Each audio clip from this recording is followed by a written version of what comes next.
প্রজ্বলন করে শুভ উদ্বোধন ঘটাবেন আমাদের সম্মানীয় শ্রী গণেশ চন্দ্র মন্ডল বিধায়ক কুলতলি বিধানসভা ও সম্মানীয় শ্রী ডাক্তার অলোক জলদাতা মহাশয় রায়দিঘি বিধানসভা।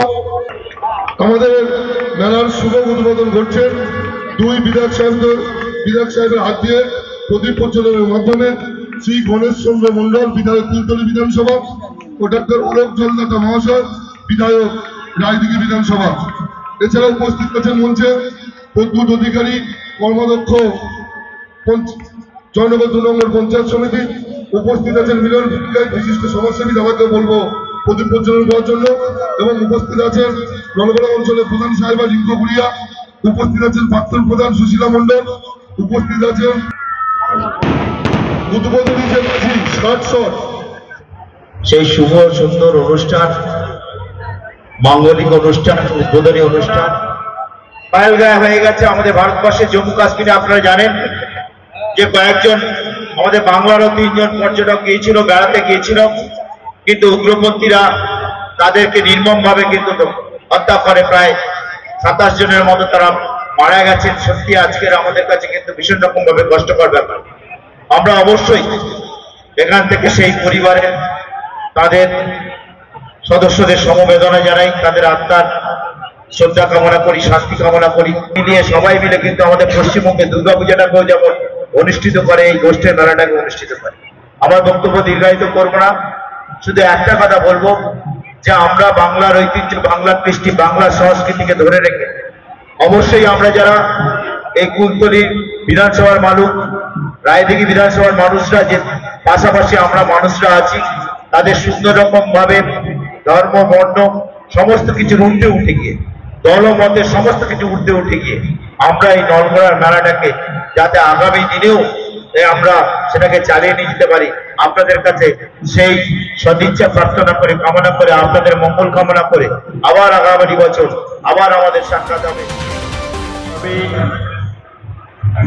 প্রথমে আজকের এই মেলায় যারা উপস্থিত হয়েছেন এবং বিশেষ করে এই নলগড়ার ঐতিহ্যবাহী যে গোষ্ঠ মেলা, এই মেলার পরিচালন কমিটি, এই বাজারের ব্যবসায়ী সমিতি এবং গ্রামবাসী বৃন্দের যারা এই মেলায় উপস্থিত হয়েছেন, আমি সবাইকে আমার অন্তরস্থল থেকে ধন্যবাদ জ্ঞাপন। বিদ্যাপীঠের মাঠে প্রতি বছর আমরা আসি এবং এখানে বহু হাজার হাজার দর্শনার্থীরা আসে এবং বিভিন্নভাবে আমরা প্রত্যেকে জানি যে শ্রী শ্রী রাধা গোবিন্দ গোষ্ঠীর যে মেলা, এই মেলা প্রতি বছর অনুষ্ঠিত হয় এবং আমরা সবাই মিলে সেখানে সংঘবদ্ধ হই। কিন্তু একটা কথা আমি সকলের কাছে বিনয়ের সঙ্গে বলতে চাই যে আমরা প্রত্যেকেই জানি যে ভারতবর্ষ শুধু নয়, আমাদের পশ্চিমবঙ্গে কৃষ্টি সংস্কৃতি এবং আমরা প্রতি বছর যেভাবে কৃষ্টি এবং ঐতিহ্যকে বহন করে নিয়ে চলি, কারণ এই মেলার মেলবন্ধন আমাদের কাছে একটা বড় পাওনা। কারণ এই মেলা শুধুমাত্র আমাদের কাছে একটা ব্যবসা বাণিজ্য বা অনুষ্ঠান আমি বলবো না, আমাদের মধ্যে পরস্পরের যে ভ্রাতৃত্বের বন্ধন, এই সৌভ্রাতৃত্বের বন্ধন ঘটুক এবং মজবুত হয় এই মেলা পার্বণ থেকে, এবং সেই জায়গা থেকে আমরা সবাই মিলে সংঘবদ্ধ হয়ে আমরা বিগত দিনে, বিগত বছরে যেভাবে এই মেলায় আমরা সবাই সহযোগিতা করি, এবছরও আমি চাই যে সবাই শান্তি শৃঙ্খলা বজায় রেখে আমাদের এই ব্যবসায়ী সমিতি এবং পরিচালনা কমিটি এদেরকে সহযোগিতা করে এই মেলা নির্বিঘ্নে শেষ করব। সবাই ভালো থাকুন, সুস্থ থাকুন, সকলের ঘরে সুখ সমৃদ্ধি কামনা করে আমার সংক্ষিপ্ত বক্তব্য শেষ করছি।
প্রিয় সবাইকে আমরা মেলা কমিটির পক্ষ থেকে জানাই বাংলা 1432-এর 14 বৈশাখ বাংলা ধর্মরাজার উৎসব সভা জাতি ধর্ম বর্ণ নির্বিশেষে সমস্ত মানুষকে আমরা এই রাধা গোবিন্দ গোষ্ঠ মেলায় আসার জন্য আমন্ত্রণ জানাই।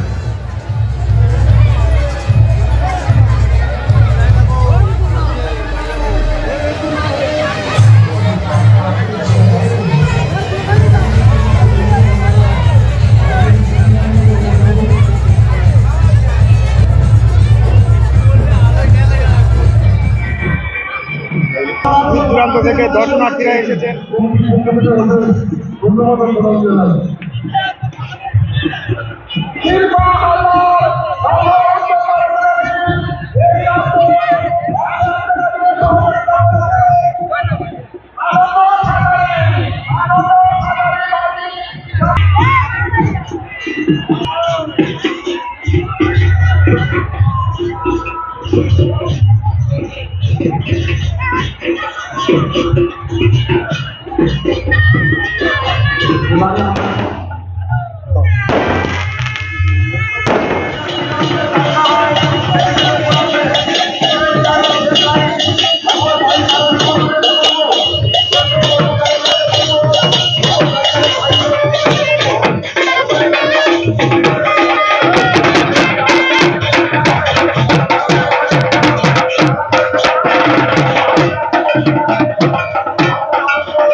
বৈশাখ 1432।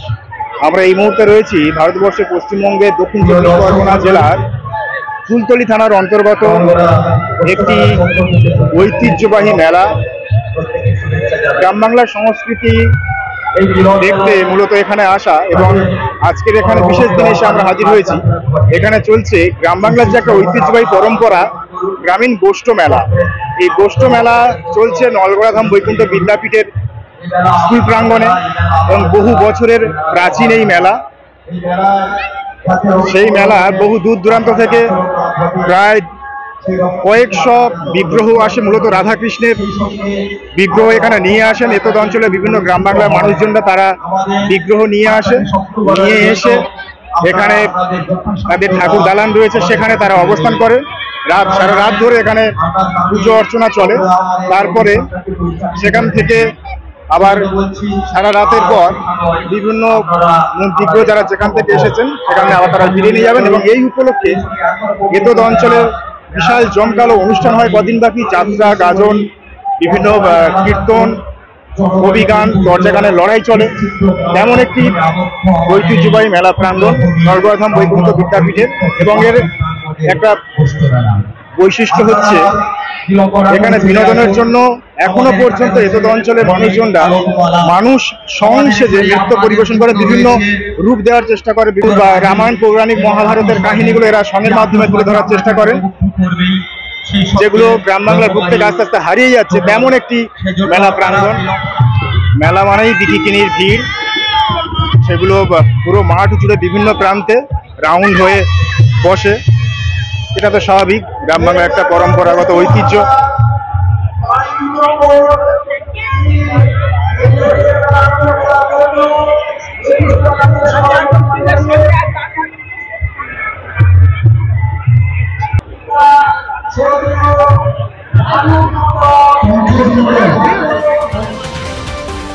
(1432) 14ই বৈশাখ নলগড়াধাম বৈকুণ্ঠ বিদ্যাপীঠে যে গোষ্ঠীর মেলা, এই মেলা সম্পর্কে যে বিগত দিনের মেলা আর বর্তমানের মেলা আর এর শুরুর কাহিনীর যদি একটু আমাদেরকে বলেন। আচ্ছা, আমি এই বিদ্যাপীঠের বর্তমান সভাপতি, সেই সাথে এই নলগড়া বাজার ব্যবসায়ী বৃন্দে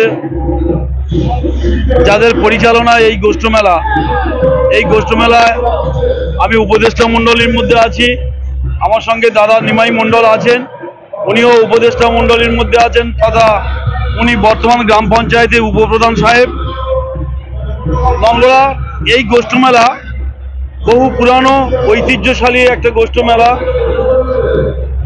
প্রায় 85 বছরের পদার্পণ পড়েছে আমাদের পিতৃপুরুষদের কাছ থেকে আমরা জানতে পারছি। আগের মেলার রূপ আর বর্তমান মেলার রূপ সম্পূর্ণ পাল্টে গেছে। বিগত দিনে আমরা দেখেছি ছোটবেলায় এই মেলা এই নদী পারাপারের খেয়ার মাধ্যমে মানুষ আসতো, এবং বর্তমানে এখানে ব্রিজ, সেই সাথে মেলার অনেক আকর্ষণ বেড়েছে। 3 দিনের অনুষ্ঠান আছে। প্রথম শুরু হয়েছিল, যারা শুরু করেছিলেন আমাদের জানা, যাদের কাছ থেকে শুনেছি, এই বাজারের দোকানদার পরেশ হালদার, তারপরে শিবপ্রসাদ হালদার মহাশয়, ভীমচন্দ্র হালদার, আজকে তারা স্বর্গীয়, তারাই শুরু করে গিয়েছিলেন। এই মেলার বৈশিষ্ট্য কি রয়েছে, বিশেষ তাৎপর্য কি আছে? এই মেলার বিশেষ তাৎপর্য একটা ছোট্ট গ্রামের উপরে প্রত্যেকটা মানুষের একটা খুবই আকাঙ্ক্ষা, মানে এইখানের এই গ্রামের মধ্যে একটাই বড় মেলা।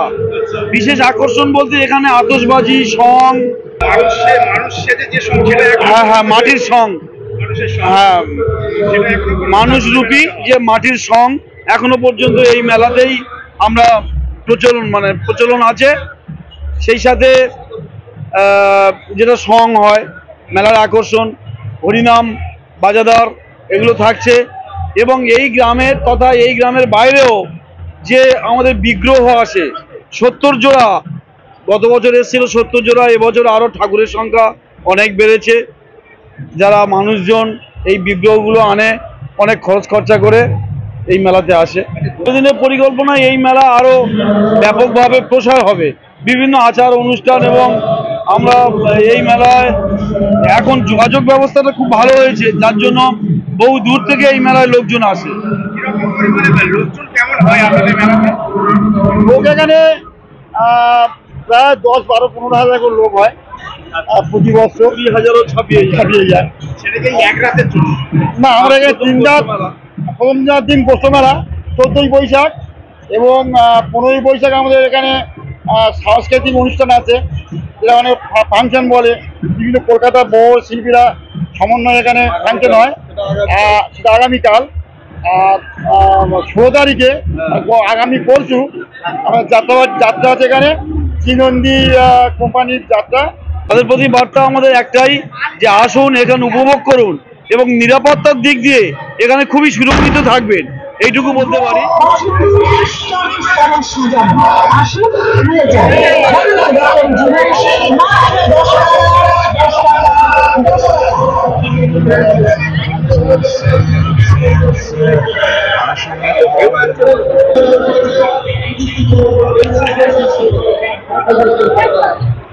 এটা